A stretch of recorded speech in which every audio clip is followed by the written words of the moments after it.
jumping into Mindhunter Season 1, Episode 7. Ooh, I like that. Yes, guys, we're gonna be getting into Mindhunter. Did you guys like my little music dance? I loved it. This song is everything. I have to download it. So we're getting into Mindhunter. Somebody right now just clicked on this reaction and was like, what the f did I just click on? Honey, I don't know. Hair flip. But yes, I'm ready to get into this episode. I guess we wrapped up the last case, y'all. I'm very annoying. We wrapped up the last case with the two people. So all three people are arrested. It seems like Benji got the worst deal. I think we're gonna probably move on to something else. We have now the three of them working together. The lady, I forgot her name.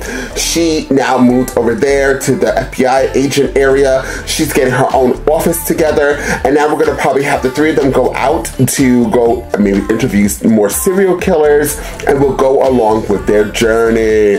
Guys, please like this video, please share this video, and always remember to comment down below. I love to read your guys' comments. Also, this will be a full reaction from my second and third tier here on the YouTube platform, as well as the other platform, Patreon. So guys, please sign up to one of those platforms and help support the channel today. I'm ready to jump into this because I'm a reactor and it's time to react to things. Let's jump into Mindhunter and find out exactly what Mindhunter has got to give. This guy, we never know who he is because the show got canceled. Ooh. Salem. Oh, that kid Spinks bust his ass the last time in Vegas. You should have seen that face when he left the ring. Norton fight too. Ali didn't have a prayer. Norton broke Ali's jaw.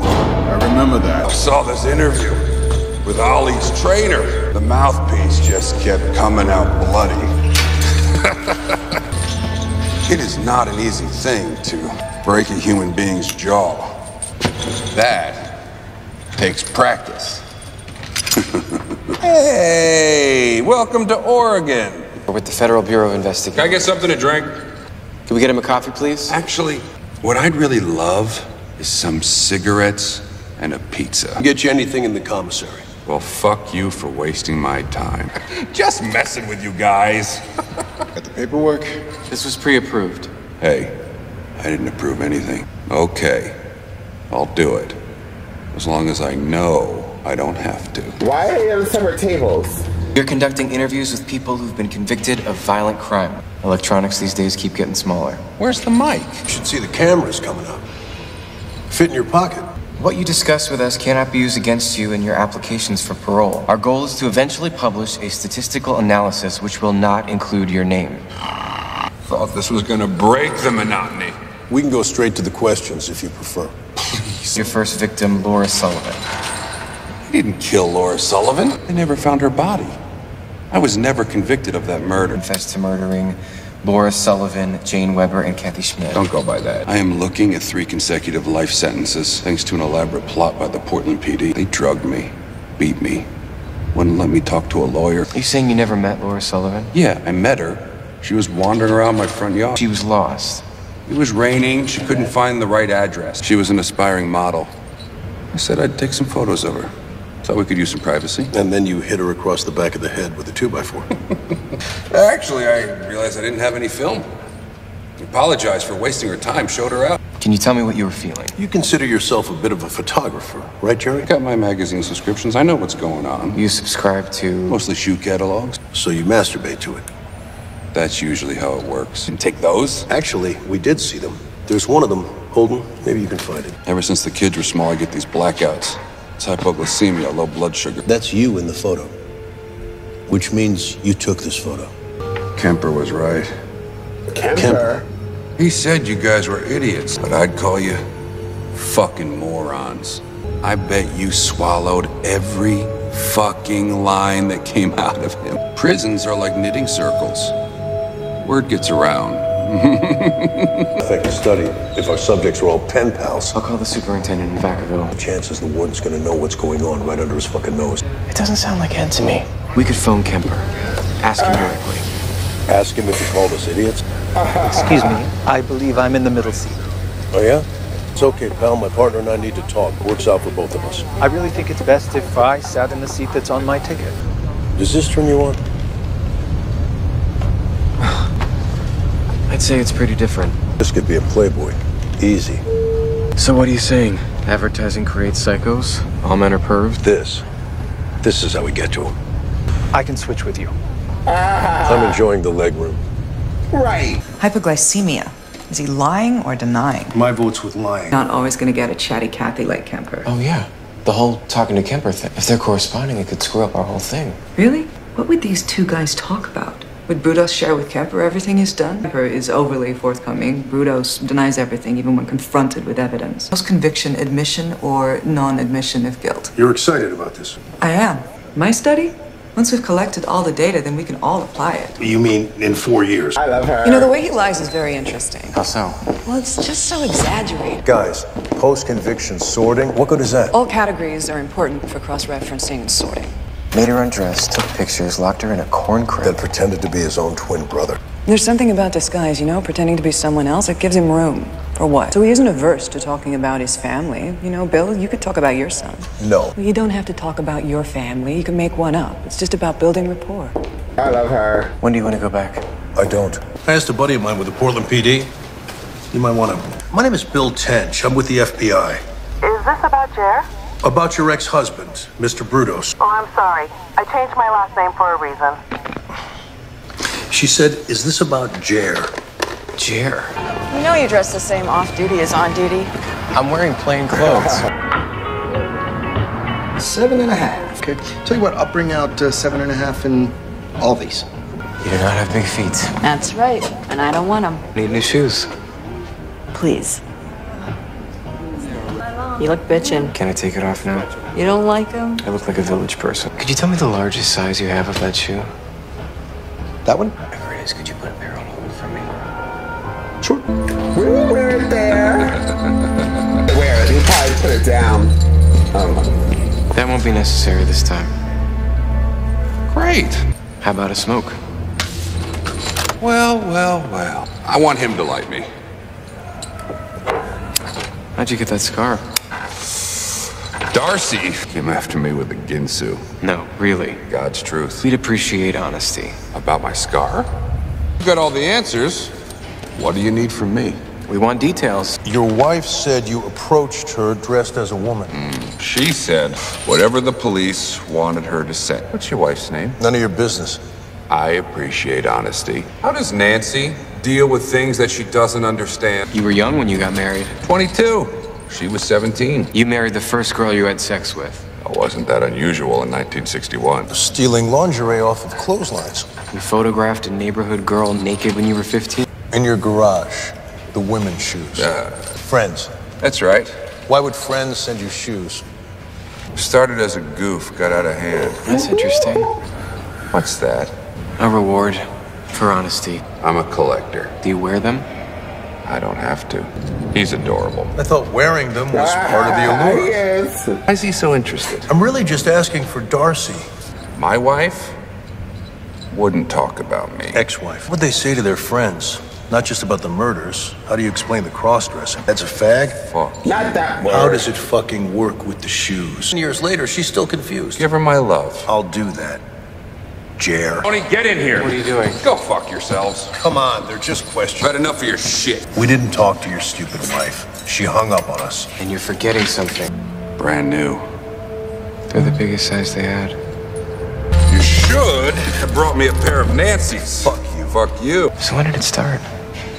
Your interest in women's shoes? It didn't start. It was always there. My first pair of heels at 5. 5? Found them in the junkyard, brought them home.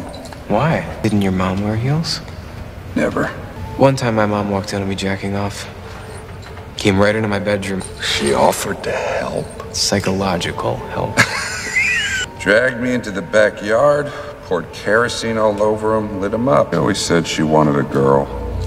And my brother, that's what she wanted next. She told you this. All the time. Were you trying to be a girl? Fuck no, I never wanted to be a girl. Took a pair of my teacher's shoes and she didn't lose her fucking mind. Your teacher's shoes. Kick her shoes off under the desk. Heels? Low, but stylish. She was just curious. About what? Why I'd taken them. Women always want to know, don't they? It's tricky when you're married. Either have to deny yourself or keep a private space. You want her finding your trophies. She would not have wanted that. High heels worked. You could say that. It didn't bother you using that. Who doesn't have a weird story about their mom and sex? It bothered me. There's nothing wrong. If what we're doing doesn't get under your skin, you're either more screwed up than I thought, or you're kidding yourself. Like you son to me, you never did nothing I ever told you to do. She locked herself out. She locked herself out. She don't have no pants. Where's the keys? And she closed the door. Kitty! Who threw out the cat? Hello? She didn't lock herself out.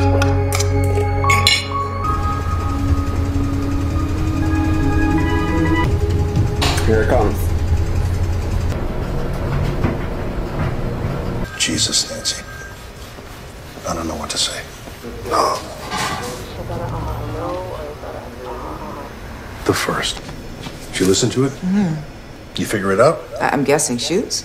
He got an erection. No, you baited him with those shoes, and you lied to him about his wife. He pulled that bullshit about Kemper. This is a scientific study, not a locker room hazing. Let me explain something, Wendy. Please, threw our questionnaire right out the window. Your questionnaire, which wasn't working. Cross-dressing is part of his psychology. His fixation on women's clothes, women's bodies. Dressing is not an antecedent to homicidal behavior.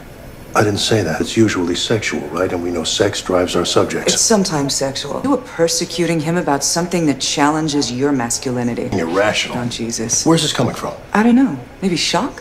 I seem to remember you encouraging us to use our families to get to him. How objective is that? It's not possible to communicate with someone like Brutos and be fake. He's not in the mood right now. Because she's a lesbian, she feels bored.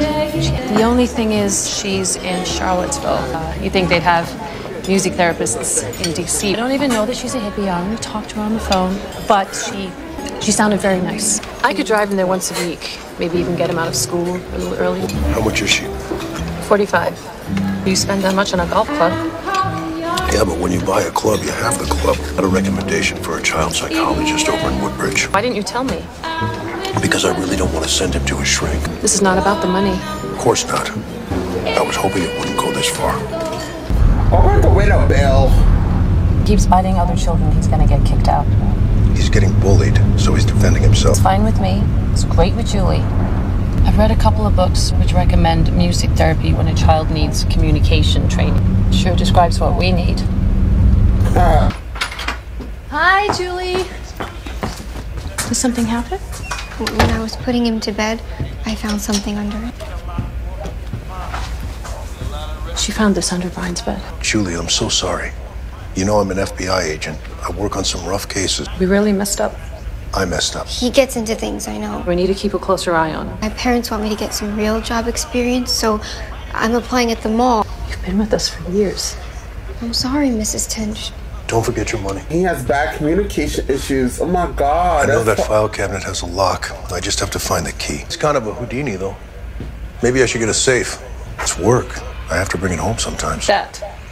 You have to bring that home? You don't need to protect me, Bill. I'm trying to protect everybody. No, you need to protect your son. I should put a lock on the door. He's trying to get closer to you. When you're not at the golf course, you're angling to get there. Not much fun. He's not much fun? I know how that sounds, but I've tried. You need to play with him. I can't have a conversation with him. I can't get a hug out of him. Want to know what I do? You want to see what I work on every night? Come on. Killer did the same thing to him. You want to see that photo? I got it here somewhere. Turns out it was her boyfriend, his brother, and their sister. A little family affair. Strung them up in his garage. One of them came to his door accidentally. One of them had car trouble. I can only imagine.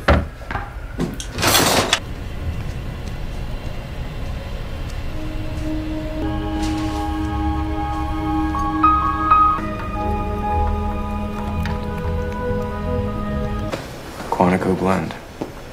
Yay! The mom and the shoes. Something happened there. The force of it.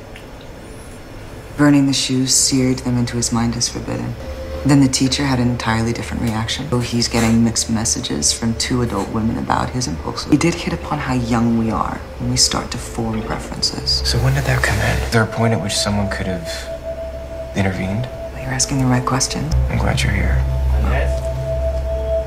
I've been thinking about another angle with Brutos. Remember what Wendy said about deflecting responsibility? Say that. May I speak with Detective McGraw? This is Bill Tench with the FBI. Tell him to look at the knots that were used to tie her up. They're nautical. And Fairfield is landlocked. We said we'd take a look. Are you sure there's still something? Holden, leave me alone. Somebody got up on the wrong side of the bed. What I was saying yesterday about remaining objective, you were right. It's bullshit. I didn't mind talking about this stuff, but what the fuck did I even know? I'm running on fumes. Can you take a break? No. Talk to someone. I'm your coworker. I can't be your therapist. Therapist? Times have changed. You don't have to be the good soldier. He's fucking immune. How do I tap into that? Hello there. Oh my god, you look fantastic. I made dinner. You've been holding out on me. Isn't that what nice girls do? It worked. Marry me. So I can cook for you? No. To changing my life. To opening my mind. To school. Wasn't this toast about me? I am truly delighted to be in your life. Aww. You tried everything. Come on. But you don't give up. No! I like that song! Are those the boots? Oh. What's wrong? It's weird. It's just not you. Yeah, Holden, that's the point. Well, so this show is just a 10 out of 10. I really did enjoy it. I love the killer. I love the killer. The killer was very fascinating, very interesting. He laughed like the Joker. He kind of looked like the father from Roseanne. I don't know if that's the same actor, probably not. Everything about this episode, everything. Bill is such a complex character. Like, you want to yell at him, but then you also want to hug him. He's going through so much, and then you just learned that he was in the military, so you just understand him a lot more. You understand his character, you understand his structure, you understand why he thinks the way he thinks. But he's a child. To go through what they go through and see all that murder and all that mayhem on a constant basis and talk to serial killers, you could understand why he's so closed off. But he has much more similarities with his son than he even knows at this moment. And his son, now seeing that, is going to be damaged, especially at a young age, who, with the child already was put up for adoption in the system, and then having to go, I can only imagine, in that house, in the chaos, and not congratulations, but standing ovation for the mother who's holding it all together. Women are very strong, honey, and they are serving the public. So also the lady, I can't remember what her name is in the show, the woman on with the 3 of them. She's just very fascinating. I love her character. I love how she got kind of offended and on the defense with dealing with the transgender, seeing that she is a lesbian, how they tie that all together. Holden is just so sexy. We finally see that. It's so funny, they dropped kind of hints in it, like that Holden is immune to everything that's going on, but that alone right there with the shoes bothered him. He could not deal with that. He the shoe, him having that prop being in with what he does at work really bothered him, and that right there, we obviously see now what could bother Holden, what could make Holden crack. So everything about this was a 10 out of 10. What's really crazy is how far this show has come from episode 1 into right now. Episode 1 was, for me, very hard to understand. The fast talking, kind of like what I'm doing right now, and like just the whole big words, and you're like, if you're not really used to these words, you're like, what the hell? Or if you have ADD like I do, you kind of was zoning on and off. But as this show has progressed, I feel like it found its footing. What's really sad is that the TDK or TKD, or whatever that killer is in the beginning of the episode, you guys said that we don't get to know anything about him because the show got canceled. I don't know if that means every freaking episode we just get little pieces of him, and then maybe in season 2 it happens the same way. But it makes me really sad because he's such an interesting character, even for the 2.5 seconds. And we're getting closer to him, obviously, going to start killing. So yeah, overall, I would call this a 10 out of 10. I really did enjoy it. I really loved this episode. I really do love this show. I actually saw somewhere that they're thinking about bringing this show back.